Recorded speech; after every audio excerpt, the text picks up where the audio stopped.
বন্ধুরা, আমাদের অভয়ার ওই অসহনীয় মৃত্যুর খবরে যখন গোটা বাংলা শোকে মুহ্যমান, তখন গোটা বাংলাকেই চমকে দিয়ে এই রাজ্যের মুখ্যমন্ত্রী ঘোষণা করেছিলেন যে অনেক দিন হয়ে গেছে, অনেক কিছু হয়ে গেছে, এবার ছাড়ুন, উৎসবে ফেরত আসুন। তাতে করে বাকি কেউ ফেরত আসুক না আসুক, কিন্তু ফেরত আসার পরিকল্পনা কিন্তু এই রাজ্যের শাসক দলের নেতা কর্মীরা নিয়ে ফেলেছিলেন, সমর্থকরা নিয়ে ফেলেছিলেন। কেননা দিদির আদেশ তারা ফেলবেন কি করে? কিন্তু তার তার ফলে বাংলার মানুষ যেভাবে গর্জে উঠেছিল, যেভাবে রিয়্যাক্ট করেছিল, তারা কিন্তু চাইলেও উৎসবে ফিরতে পারছিলেন না। কিন্তু আজকে যে ঘটনা ঘটলো, একসঙ্গে জোড়া ঘটনা ঘটলো, এতে করে তারা কিন্তু সেই মোৎসবে ফেরার একটা রসদ পেয়ে গেলেন। কি দুটো ঘটনা ঘটলো? নাম্বার 1 হচ্ছে যে ডাক্তারদের আন্দোলন ঘিরে বাংলা এতখানি আন্দোলিত হয়েছিল, সেই আন্দোলন কার্যত বন্ধ হয়ে যেতে চলেছে। ডাক্তাররা যাই বলুন, ওই আন্দোলন আর কোথাও যাচ্ছে না, মোটামুটি নিশ্চিত হয়ে গেছে। তারা আবার কাজে ব্যাক করে যাচ্ছেন, ফলে ওই জায়গাটা ধামাচাপা পড়ে যাচ্ছে। ২ নম্বর আরেকটা জায়গা, যার জেল যাত্রার পর খোদ দলনেত্রী বলেছিলেন যে জেল মুক্তি হলে বীরের সংবর্ধনা দিয়ে ফেরাবেন, সেই অনুব্রত মণ্ডল তিনিই কিন্তু শেষ পর্যন্ত ইডির মামলাতেও জামিন পেয়ে গেলেন এবং খুব সম্ভবত কিছুদিনের মধ্যে তিনি আবার নিজ স্থানে ব্যাক করে আসছেন। ফলে এই জোড়া সুখবরে যে অনন্ত চাপ তৈরি হয়েছিল শাসক দলের উপরে, সেটা আপাতত অন্তর্নিহিত হয়েছে এবং গোটা বাংলার মানুষ, শাসক দলের সমর্থক যারা রয়েছেন, তাদের উৎসবে ফেরার জায়গা হয়ে গেছে। আর এর ফলে যারা এই শাসক দলকে চাইছেন না, চাইছেন এই বাংলায় একটা পরিবর্তন হোক, তারা বেশ কিছুটা মুহ্যমান হয়ে গেছেন। যে একেই তো অভয়ের জন্য এতখানি শোকের আবহ ছিল, তারপরে এই ধরনের ঘটনা ঘটছে, সেই সেটিং রাজনীতি, আল্টিমেটলি আর বাংলায় কিছু হলো না। কিন্তু আমি বলবো যে এই ঘটনাগুলো ঘটার ফলে আল্টিমেটলি কিন্তু শাপে বর হলো এবং একটা দুটো নয়, আমার অন্তত ৪ খানা কারণ মনে হচ্ছে, যাতে করে বাংলায় এবার কিন্তু নয়া সমীকরণ অবশ্যম্ভাবী এবং সেটা এই রাজনৈতিক প্রেক্ষাপটেই হবে। আর তাতে করে আল্টিমেটলি বাংলার ভালোই হবে। কোন ৪ টে পয়েন্টের কথা বলছি? অবশ্যই এক, এক করে প্রত্যেকটা ব্যাখ্যা করব আপনাদের সামনে। আপনারাই শুনুন, তারপর আপনারা সিদ্ধান্ত নিন। নমস্কার প্রিয় বন্ধু, মিডিয়ায় আপনাদের স্বাগত এবং আপনারা দেখছেন প্রিয় বন্ধু বাংলা, সত্যের সন্ধানে সর্বদা আমি শুদ্ধশীল। বন্ধুরা, প্রথমেই যে পয়েন্টটার কথা বলবো, সেটা হচ্ছে যে এবার দেশের প্রধানমন্ত্রী নরেন্দ্র মোদী এবং দেশের স্বরাষ্ট্রমন্ত্রী অমিত শাহ, তারা কিন্তু বাংলায় এবার স্পেশাল নজর দিতে বাধ্য হবে। কেন? দেখুন, একটা জিনিস তো স্পষ্ট হয়ে গেছে, যে একটার পর একটা দুর্নীতি কাণ্ডে যে জেলে গিয়েছিল শাসক দলের নেতারা, মন্ত্রীরা, তাদের সকলেরই জামিন হয়ে যাচ্ছে, জামিনের পর জামিন। এখন জেলে পড়ে আছে শুধু পার্থ আর বালু। বাকি মোটামুটি এই অনুব্রত হওয়ার পর সকলেরই জামিন হয়ে গেল। ফলে যে থিওরিটা বাতাসে ভাসে, যেটা অনেকে বলেন বাম কংগ্রেস তৈরি করেছে, যেই তৈরি করুক, কিন্তু সাধারণ মানুষ সেটাকে আঁকড়ে ধরে বসে আছে, সেটা হচ্ছে সেটিং থিওরি। যে দিল্লির সেটিং আছে, দিল্লির আশীর্বাদের হাত আছে, তাই এই বাংলায় যেটুকুনি যা হয়, যখনই চাপ হয়, একটা নাম কা ওয়াস্তে একটা কিছু চলে, গ্রেপ্তারি টেপ্তারি, তারপর পরে তো এইসব ছেড়ে ছুড়ে দেওয়া হয়। সুতরাং আর কোথাও কোনো প্রবলেম নেই। এই যে সেটিং থিওরিটা, সেইটা কিন্তু আরো জাঁকিয়ে বসে গেল। এই জায়গা থেকে বেরোবার আর কোনো জায়গা নেই, যতক্ষণ না পারফর্ম করে দেখাতে পারছে যে সত্যিই সেখানে সেটিং থিওরি নেই। কেননা বাংলার মানুষকে দোষ দিয়ে তো কোনো লাভ নেই। একটার পর একটা যে ঘটনা দেখছে, সেই পরিপ্রেক্ষিতে সেটা বাম কংগ্রেস বললো না কে বললো, কিচ্ছু এসে যায় না, সেটিং থিওরি কিন্তু জাঁকিয়ে বসে গেছে। কিন্তু আমি যতদূর জানি বা আমি যতদূর যাদের কাছ থেকে খবর পাই, এই যে সেটিং থিওরি, এটা কিন্তু সম্পূর্ণ ভ্রান্ত। হ্যাঁ, এখনো আমি বলছি এটা ভ্রান্ত। কিন্তু তার দায় তো নরেন্দ্র মোদী, অমিত শাহকে নিতেই হবে। অনেকে বলতে পারেন যে ইডি বা সিবিআই কিভাবে কাজ করবে, সেই জায়গাটায় কিন্তু নরেন্দ্র মোদী, অমিত শাহ সরাসরি নাক গলান না।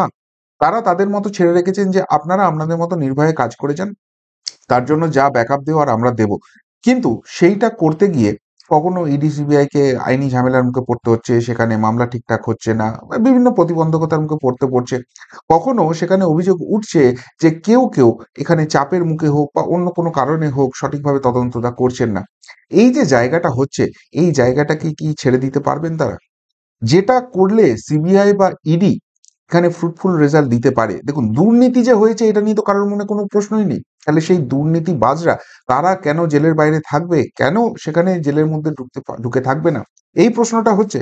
ফলে ইডি সিবিআই কে যে জায়গাটা করলে, সেখানে তাদের যদি রাজনৈতিক অসুবিধা হয়, সেখানে যদি কোনো রকম অন্য কিছু সিকিউরিটির ইস্যু হয়, সেখানে যদি কোনো প্রভাব কাজ করে, সেখানে যদি আইনি জটিলতা আসে, যেটাই হোক, সেইটাকে কিন্তু সলভ করার জন্য এতদিন যদি নাক গলিয়ে নাও থাকেন, এবার কিন্তু নাক গলাতে হবে।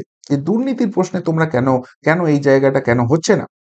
ফলে ইডি সিবিআই এদের এদের যে কাজ রয়েছে, সেই কাজটা কিন্তু এবার মনিটরড হতে বাধ্য। আর সেটা যদি না করেন তাহলে কিন্তু রাজনৈতিকভাবে এর খেসারত নরেন্দ্র মোদী অমিত শাহকে দিতেই হবে। ২ নম্বর যেটা প্রধানমন্ত্রী বারবারই বলেছিলেন যে, "তৃতীয়বার আমাকে ক্ষমতায় নিয়ে আসুন। দুর্নীতির বিরুদ্ধে লড়াই করা কাকে বলে সেটা আমি দেখাবো।" সেই জায়গা থেকে তিনি কি সেটা এখনো দেখাতে পারছেন? শুধু পশ্চিমবঙ্গ নয়, সারা ভারতবর্ষের ক্ষেত্রেই। হেমন্ত সোরেন তাকে দুর্নীতির দায়ে ধরলেন, জামিন পেয়ে গেল। অরবিন্দ কেজরিওয়াল তাকে ধরলেন, জামিন পেয়ে গেল। ওই অন্ধ্রপ্রদেশেরও বোধহয় কেউ একজন ছিলেন, তিনিও জামিন পেয়ে গেছেন। বাংলার ক্ষেত্রে একের পর এক জামিন হচ্ছে। ফলে দুর্নীতির বিরুদ্ধে তিনি যে সত্যিই লড়াই করছেন, আর তাই অন্য যা কিছুই হয়ে যাক, এই দুর্নীতির বিরুদ্ধে তার যে অবস্থান, সেইটাকে যে মানুষের সমর্থন ছিল, সেই জায়গাটা কিন্তু খোয়াতে হবে। ফলে যিনি বিজেপির পোস্টার বয় হয়ে আছেন, তিনিও যে আর এরপর বিজেপিকে নির্বাচনী বৈতরণী পার করতে পারবেন না, সেটা কার্যত কিন্তু নিশ্চিত হয়ে যাবে। ফলে সেই জায়গাটা যদি ফিরে পেতে হয়, নরেন্দ্র মোদীকে কিন্তু নিজেকে এই জায়গাটায় চোখ দিতেই হবে। অন্যদিকে অমিত শাহের ক্ষেত্রে যেটা হবে, দেখুন ভারতের পার্শ্ববর্তী দেশ বা বাংলার পার্শ্ববর্তী দেশ সেখানে বাংলাদেশ, সেখানে রাজনৈতিক ইকুয়েশন চেঞ্জ হয়েছে। এখন সেখানে যারা রয়েছেন তারা ঠিক বন্ধু সরকার নয়, এমনটাই মনে করা হচ্ছে। ফলে ভারতে কিন্তু আভ্যন্তরীণ সুরক্ষা নিয়ে বড়সড় প্রশ্নচিহ্ন উঠে যাবে এবং সেই জায়গায় যদি একের পর এক আক্রমণ আসে, যেটাকে সামাল দিতেই স্বরাষ্ট্রমন্ত্রী সব সময়টা সমস্ত কিছু এনার্জিটা চলে যায়, তিনি দেশের বাকি জিনিসগুলো কিভাবে কি করবেন, রাজনৈতিক মঞ্চটা কিভাবে কি সামলাবেন। ফলে সেই জায়গাটাকে সিকিউর করার জন্য এবার কিন্তু অমিত শাহকেও এখানে নজর দিতে হবে। অর্থাৎ সব মিলিয়ে বাংলা নিয়ে যতখানি তারা সিরিয়াস ছিলেন, এবার থেকে কিন্তু আগের থেকে অনেক বেশি সিরিয়াসনেস তাদেরকে দেখাতে হবে। নাহলে বাংলায় কিন্তু রাজনৈতিক জমি তাদেরকে অবশ্যই করে হারাতে হবে।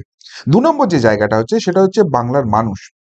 বাংলার মানুষ এবার কিন্তু কঠিন সিদ্ধান্তটা, রাজনৈতিক সিদ্ধান্তটা নিতে বাধ্য হবেন। দেখুন একটা জিনিস স্পষ্ট হয়ে যাচ্ছে, বাংলায় এখনো বিরোধী ভোট এক বাক্সে এসে পড়ছে না। শাসক দল ৪৫%, ৪৬%, ৪৮% ভোট পাচ্ছেন ঠিক কথায়। কিন্তু বিরোধীদের যদি সামগ্রিক ভোটটা দেখা যায়, সেটা কিন্তু মিলিতভাবে শাসক দলের থেকে বেশি। এখন মুশকিলটা হচ্ছে এই ভোটটা স্প্লিট হয়ে পড়ে আছে।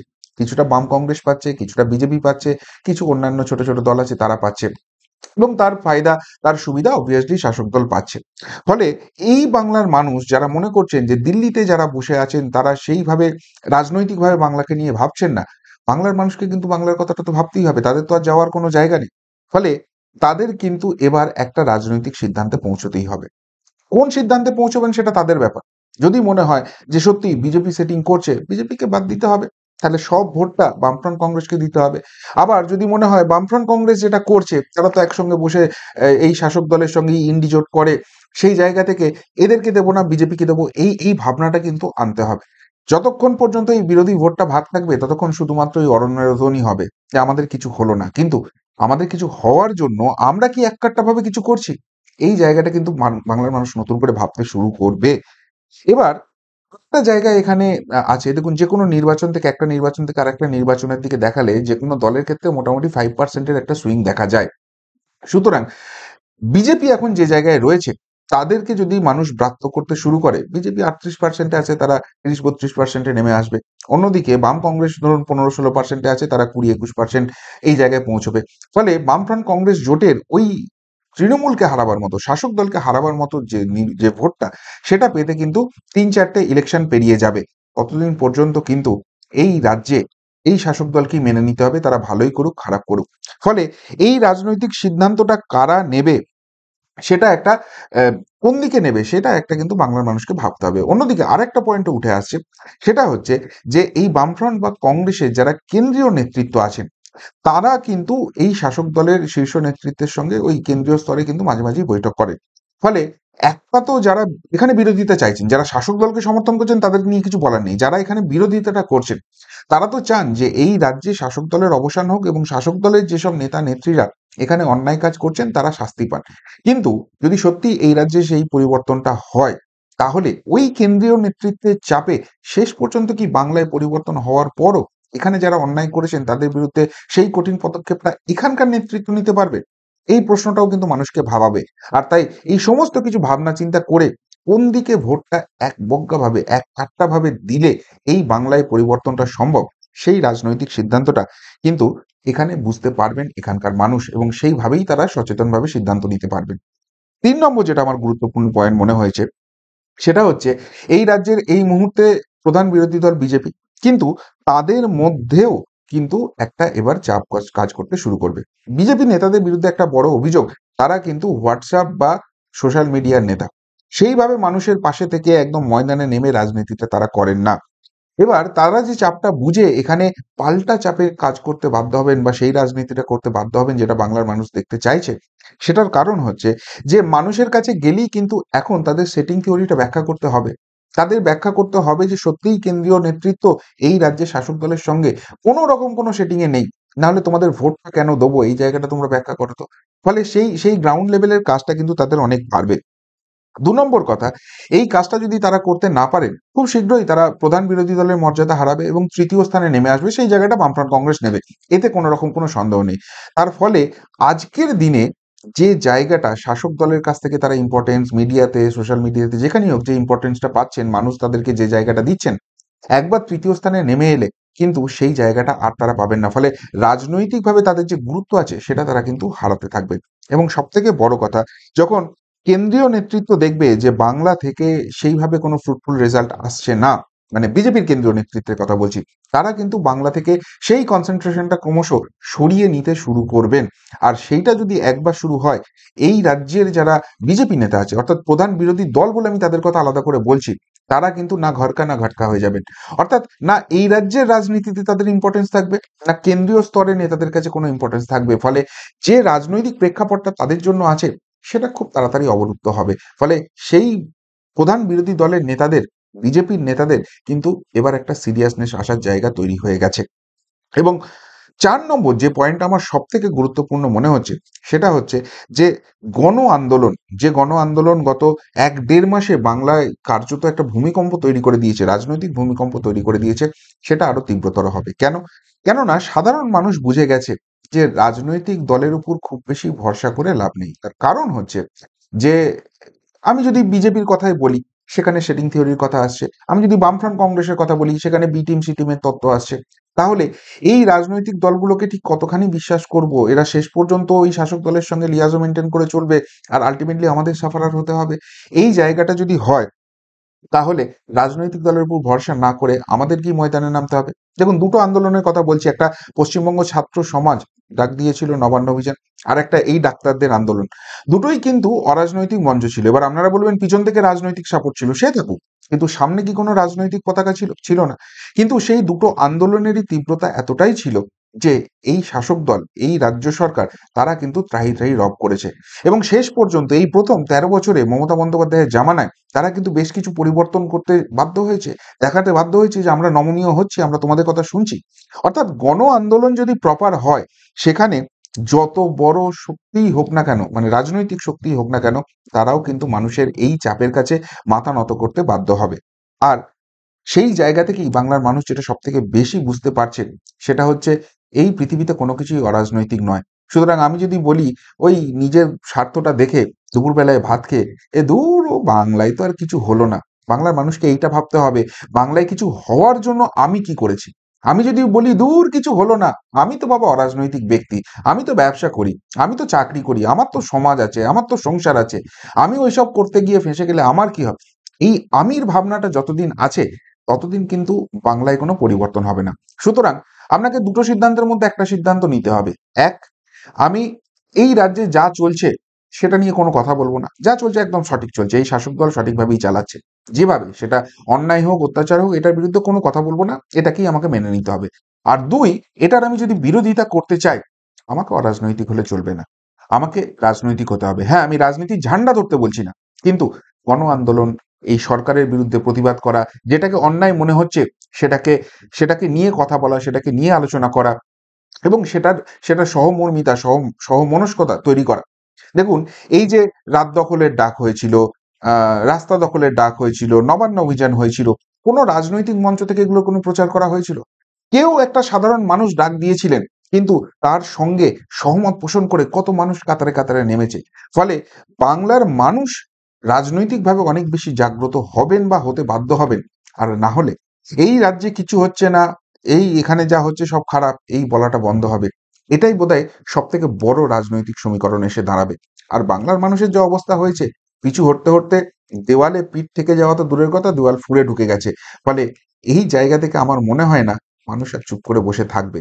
এবার রাজনৈতিক হওয়াটা যে কত দরকার, রাস্তায় নামাটা কতখানি দরকার, প্রতিবাদ হওয়াটা করাটা কতখানি দরকার, সেটা তারা বুঝতে পারছেন। আর সেই গণ আন্দোলন যদি সত্যিই তীব্রতর হয়, যত বড় শক্তিই হোক, তার পরিবর্তন হয়ই হয়। তার সবথেকে বড় উদাহরণ আমাদের পাশের রাষ্ট্র। সুতরাং বাংলায় আজকে যারা বলছেন যে কিছুটা হলেও আমরা হতাশ, আমরা বিমর্ষ, আমি বলব এই যে ঘটনা ঘটলো সেটা আদতে কিন্তু শাপে বর হলো। সত্যিই নয় কি? উত্তরটা আপনারা কমেন্ট বক্সে কমেন্ট করে জানাবেন। এখনকার মতো এখানেই শেষ করলাম। ফেরত আসছি নতুন প্রতিবেদন নিয়ে খুব তাড়াতাড়ি। ভালো থাকবেন, সাথে থাকবেন, পাশে থাকবেন। নমস্কার।